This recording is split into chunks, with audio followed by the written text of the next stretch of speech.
हारूनाबाद से आपको अपडेट करते चलें। हमारे ब्यूरो चीफ उस्मान अब्बासी की रिपोर्ट के मुताबिक हारूनाबाद के कुर्बो जवार में नहरों में शगाफ पड़ने का सिलसिला जारी। नवाही गांव 126 सिक्सार के करीब 40 फुट चौड़ा शगाफ पड़ गया। सैकड़ों एकड़ पर खड़ी फसलें ज़ेर आब आ गई।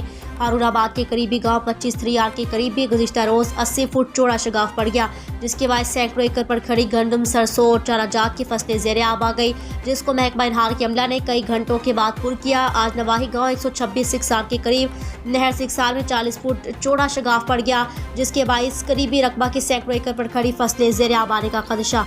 काश्तकारों का इल्ज़ाम आयद करते हुए कहना है कि महकमा इनहार का अमला की गफलत और लापरवाही से रोज़ शगाफ पड़ने का सिलसिला जारी।